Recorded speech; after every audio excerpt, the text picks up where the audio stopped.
Assalamualaikum warahmatullahi wabarakatuh. Perkenalkan, nama saya Anggun Nitami, NPM 5019168, kelas 4E. Mata kuliah, telaah kurikulum, dosen pengampu, Bapak Tio Gusti Satria, Magister Pendidikan. Baiklah, di sini saya akan sedikit membahas tentang konsep dasar kurikulum.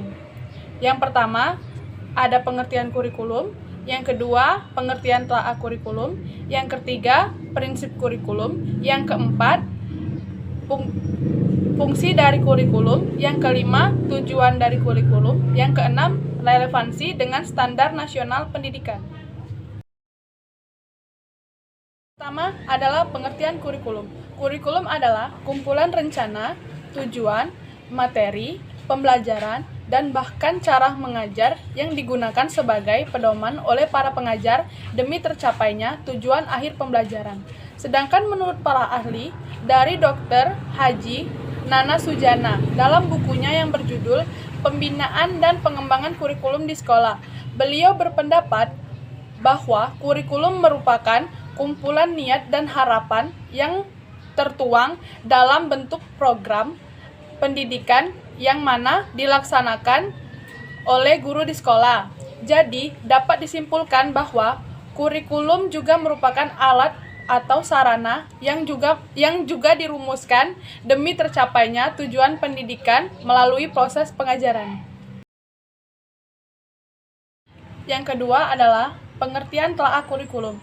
Telaah adalah penyelidikan kajian, pemeriksaan, dan penelitian. Sedangkan kurikulum adalah rencana tertulis tentang kemampuan yang harus dimiliki berdasarkan standar nasional, materi yang perlu dipelajari dan pengalaman belajar yang harus dijalani untuk mencapai kemampuan tersebut, dan evaluasi yang perlu dilakukan untuk menentukan tingkat pencapaian kemampuan peserta didik, serta perangkat peraturan yang berkenan dengan pengalaman belajar peserta didik dalam mengembangkan potensi dirinya pada satuan pendidikan tertentu.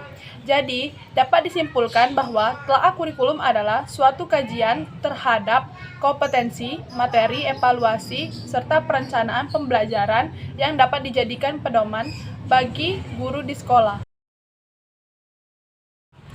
Selanjutnya yang ketiga yaitu prinsip kurikulum. Di dalam prinsip kurikulum terdapat macam-macam prinsip kurikulum. Yang pertama adalah berorientasi pada tujuan. Yang dimaksudkan prinsip berorientasi pada tujuan ialah pengembangan kurikulum diarahkan untuk mencapai tujuan tertentu, bertitik tolak dari tujuan pendidikan nasional. Kemudian, tujuan kurikulum mengandung aspek-aspek keterampilan, pengetahuan, sikap, dan nilai. Yang kedua ialah prinsip relevansi atau kesesuaian. Pengembangan kurikulum ini harus meliputi tujuan, isi, dan sistem yang harus relevan dengan kebutuhan dan keadaan siswa, tingkat perkembangan dan kebutuhan siswa, serta serasi dengan perkembangan ilmu pengetahuan dan teknologi. Selanjutnya yang ketiga yaitu prinsip efisien dan efektivitas. Pengembangan kurikulum ini harus mempertimbangkan dari segi efisien dan pendayagunaan dana, waktu, dan sumber-sumber yang tersedia agar mencapai hasil yang optimal. Yang kelima yaitu prinsip kontinuitas. Kurikulum ini disusun secara berkesinambungan, yang artinya bagian-bagian, aspek-aspek, materi, dan bahan dikaji secara berurutan, tidak terlepas-lepas, melainkan satu sama lain memiliki hubungan fungsional yang bermakna, sesuai dengan jenjang pendidikan dan dalam satuan pendidikan, serta tingkat perkembangan siswa. Yang keempat yaitu fungsi kurikulum. Fungsi yang pertama yaitu fungsi penyesuaian.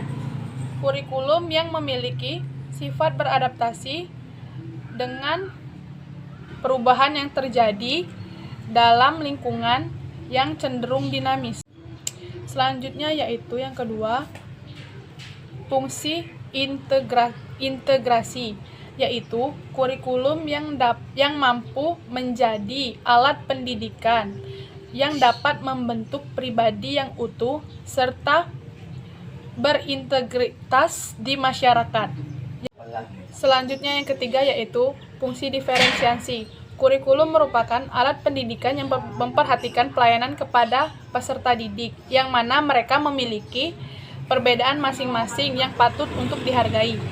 Yang selanjutnya yaitu fungsi persiapan. Sebagai alat pendidikan, kurikulum berfungsi untuk membantu mempersiapkan peserta didik untuk melakukan atau melanjutkan pendidikan ke jenjang berikutnya, serta siap hidup bermasyarakat apabila peserta didik tersebut tidak melanjutkan pendidikannya.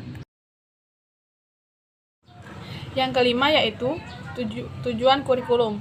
Kurikulum bertujuan untuk mempersiapkan peserta didik agar menjadi pribadi dan warga negara yang kreatif, inovatif, beriman, serta afektif di dalam kehidupan masyarakat kelak.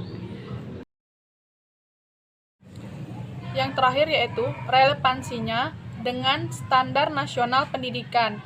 Hubungan kurikulum dengan standar nasional pendidikan erat kaitannya dengan standar komponen pendidikan. Standar komponen pendidikan yaitu yang pertama, standar isi kurikulum, yang kedua, standar proses, yang ketiga, standar kompetensi lulusan, yang keempat, standar sarana prasarana, yang kelima, standar tenaga pendidik dan kependidikan, yang keenam, standar pengelolaan, yang ketujuh, standar pembiayaan, dan yang kedelapan, standar evaluasi. Baik, itulah sedikit pembahasan tentang materi konsep dasar kurikulum yang bisa saya sampaikan. Lebih dan kurang saya mohon maaf, kepada Tuhan saya mohon ampun. Saya akhiri. Wassalamualaikum warahmatullahi wabarakatuh.